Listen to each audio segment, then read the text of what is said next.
మోడీ చేసి చూపెడుతున్నాడు. భారత్ మీద ఇప్పుడు అమెరికా, యూరప్ దేశాల మంట ఏంటి? ఉక్రెయిన్ యుద్ధానికి రష్యాకి సహకరిస్తోంది. రష్యా యుద్ధం చేయగలుగుతుందంటే చైనా, భారత్ విపరీతంగా వాళ్ళ దగ్గర ఆయిల్ కొనటం వల్ల ఆ డబ్బులతో రష్యా ఇవాళ నిలబడుతోంది. అలా గనక వీళ్ళిద్దరూ ఆయిల్ కొనకపోతే ఆటోమేటిక్గా రష్యా దగ్గర డబ్బులు ఉండవు. రష్యా దగ్గర డబ్బులు లేకపోతే అది ఆయుధాలు తయారీ కొనుగోలు చేయలేదు, దాంతో ఓడిపోతుంది అన్నట్టు. పిచ్చాదోళ్ళు మన దగ్గర కాకపోతే ఇంకో చోట అమ్ముకుంటారు. మన దగ్గర ఇది పెద్ద మార్కెట్ అంతే. ఎట్ ద సేమ్ టైం తక్కువ కొత్త అంటే ఎందుకు వదులుకోవాలి? రష్యాకి, చైనానైనా భారతదేశం అయినా ఆ తక్కువకు పోయిన వీళ్ళే ఇప్పించచ్చు కదా. ఆడు $70 ఇస్తున్నాడు, మేము $50 ఇస్తామని అమెరికా చెప్పొచ్చుగా.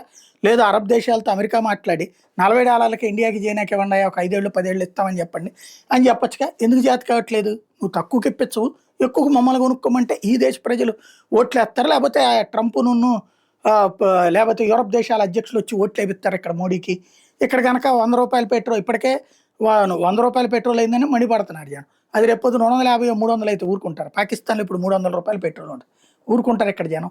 కామన్ సెన్స్ లేనటువంటిది. అయితే మోడీ ఏం చేస్తున్నాడు బ్యాలెన్స్డ్గా? పెట్రోల్ అక్కడ కొంటున్నాడు, డీజిల్ని ఉక్రెయిన్ నుంచి కొంటున్నాడు. అంటే ఇప్పుడు ఉక్రెయిన్ యుద్ధాన్ని ప్రోత్సహిస్తున్నట్ట, ఉక్రెయిన్ రష్యా మీద దాడులను ప్రోత్సహిస్తున్నట్ట, అమెరికా, యూరప్ దేశాలకు అండగా నిలబడి చెప్పి రష్యాను దెబ్బతీసేటటువంటి కుట్రలు చేస్తున్నట్ట.